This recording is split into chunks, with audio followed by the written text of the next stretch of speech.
Nepal premiere league 2025 के mini auction से पहले जितनी भी फ्रेंचाइज है, वो सारी फ्रेंचाइज अपने-अपने प्लेयर को रिटेन कर रही है। जैसे कि मैंने कल बताया था आपको, सुदूर पश्चिम में प्लेयर्स को रिटेन किए गए थे। यहाँ पे फिर चितवान राइडर्स में प्लेयर को रिटेन किए गए थे और यहाँ पे लुम्बिनी लायंस की तरफ से भी जो है प्लेयर को रिटेन किया जा रहा है। और ये तो चलो आप डोमेस्टिक सर्किट के जो प्लेयर्स हैं उनकी बात कर रहे हो, जो नेपाल के प्लेयर्स हैं उनकी बात कर रहे हैं। लेकिन बहुत सारे लोग अभी भी कन्फ्यूज़ है भाई फॉरेनर प्लेयर्स को लेके कि क्या फॉरेनर प्लेयर्स जो पिछले साल एनपीएल में खेलते हुए दिखे थे, क्या वो सेम प्लेयर इस साल भी खेलते हुए दिखेगा? क्या जिमी निशम वापस से आपको जनकपुर बुल्स में खेलते हुए दिखेगा या मार्टिन गप्टिल वापस से जो आपको विराटनगर में खेलते हुए दिखेगा या फिर आप कह सकते हो कि मतलब अलग-अलग फ्रेंचाइज में जितने फॉरेन प्लेयर थे, क्या वो वापस से जो है आपको खेलते हुए दिखेंगे?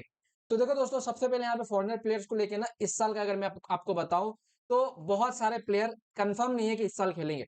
और ये मैं इसलिए कह रहा हूँ क्योंकि फ्रेंचाइज ने पिछले साल पब्लिकली किसी प्लेयर को साइन नहीं किया था। अगर आप देखो तो वो ट्रांसपेरेंसी नहीं थी कि भाई किस प्लेयर को कितने पैसे दिए गए थे, कौन से प्लेयर को कितने पैसे देके जो है खरीदा गया था। हाँ, इतना बता रहा हूँ, जितने भी बड़े-बड़े प्लेयर आए थे पिछले साल एनपीएल 2024 में खेलने के लिए, जैसे आप शिखर धवन का नाम ले लो, मार्टिन गप्टिल का नाम ले लो, समझ रहे हो? उसके अलावा आप यहाँ पे जितने प्लेयर थे जिमी निशम वगैरह उनका नाम ले लो।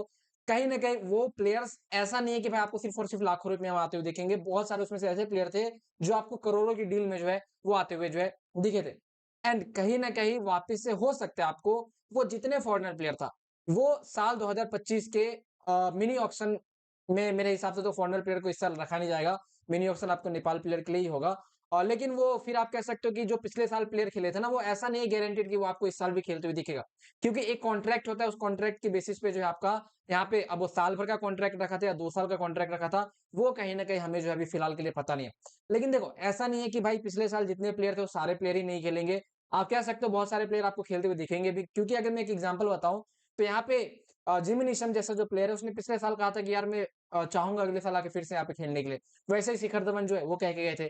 तो वो एक कॉन्ट्रैक्ट अब क्या है नहीं है, वो अब जो है फ्रैंचाइज़ एनपीएल की फ्रैंचाइज़ उनके बीच में और जो फॉरेनर प्लेयर थे उनके बीच में था। और इसमें से हो सकता है किसी-किसी प्लेयर का सिर्फ़ 1 सीज़न का जो है वो कॉन्ट्रैक्ट होता है। और ये लीग मैचेस में नॉर्मल है। अगर आप देखोगे तो ये आईपीएल में भी होता है, पीएसएल में, बीबीएल में, हर जगह ऐसा होता है कि साल भर का कॉन्ट्रैक्ट रहता है। आप 1 सीज़न के लिए आते हो और फिर नेक्स्ट सीज़न में नहीं दिखते हो।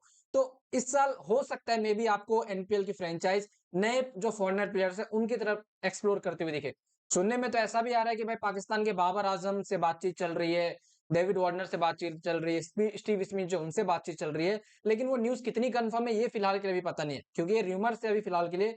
लेकिन अगर आप सोचो ऐसी जो र्यूमर्स है वो अगर सच हो जाते हैं, तो भाई ये फिर नेपाल के लिए फायदा होगा, क्योंकि जब बड़े-बड़े स्टार्स आपके इस साल आके खेलेंगे ना, तो आपकी जो पब्लिसिटी है एनपीएल की, वो दुनिया भर में और ज़्यादा होगी। एंड कहीं न कहीं पिछले साल भी यही एम था कैन बोर्ड का, नेपाल की फ्रैंचाइज़ का, कि यार अपनी लीग को पॉपुलर करें। इसके लिए जो है शिखर धवन जैसे प्लेयर को लाया गया था। और आपको पता होगा शिखर धवन ऐसा तो नहीं है कि भाई करोड़ से कम रुपए में आए होंगे, करोड़ रुपए जो है लिया होगा। मार्टिन गप्टिल जैसे प्लेयर जो है उन्होंने भी लिए होंगे। तो कह सकते हो कि वो हो सकता था 1 सीज़न का कॉन्ट्रैक्ट हो या फिर 2 सीज़न का कॉन्ट्रैक्ट हो, वो हमें फिलहाल पता नहीं। लेकिन इतना मैं बताना चाहूँगा भाई, साल 2025 के एनपीएल में आपको बहुत सारे फॉरेनर प्लेयर्स जो है वो नए-नए चेहरे आपको देखने को मिलेंगे। नए-नए जो फॉरेनर प्लेयर्स है वो देखने को मिलेंगे, जिसमें हो सकता है टेस्ट नेशन के जो प्लेयर करंट टाइम पे किसी टीम से खेल भी रहे। जैसे एक एग्जांपल के तौर पे मैं न्यूजीलैंड का ले लेता हूँ। अगर मान लो करंट टाइम में कोई टेस्ट नेशन प्लेयर है, वो अगर खेल रहा है करंट टाइम पे अपनी टीम की तरफ से, वो आपको एनपीएल में भी आके खेलते हुए दिख सकता है। ये मैं एग्जांपल बोला बस, ठीक है? कहीं क्योंकि ये आईसीसी जो पिछले साल रेस्ट्रिक्शन लगाया था एनपीएल के ऊपर, वो रेस्ट्रिक्शन इस साल नहीं होगा। आप जो है कितने भी प्लेयर टेस्ट नेशन के जो है ला सकते हो एनपीएल के अंदर। तो कहीं न कहीं साल 2025 के नेपाल प्रीमियर लीग में आपको जो है नए-नए चेहरे दिख सकते हैं। पिछले साल जो चेहरे आपको दिखे थे, वो मेबी नहीं भी हो सकता है या फिर खेल भी सकता है, लेकिन उसको लेके कन्फर्मेशन अभी है नहीं। हालाँकि मैं चाहूँगा भाई नेक्स्ट सीज़न से या फिर उसके नेक्स्ट सीज़न से अगर ऐसा हो, तो नेपाल के प्लेयर्स एंड जो फॉरेनर प्लेयर्स हैं, उन सबको साथ में जो है यहाँ पे ऑक्शन में रखा जाए। लेकिन वो फिर वही बात है कि एनपीएल की ब्रांड वैल्यू और ज़्यादा यहाँ पे बढ़ेगी, फिर वो जो अमाउंट मनी है वो और ज़्यादा बढ़ेंगे, तब ये सारी चीज़ें जो है पॉसिबल होगी। लेकिन इस साल का एनपीएल जो है वो आपका बहुत ज़्यादा एक्साइटमेंट जो है वो होने वाला है, क्योंकि नए-नए चेहरे जो है इस साल आपको बहुत ज़्यादा देखने को मिलेंगे एनपीएल सीज़न 2 के अंदर।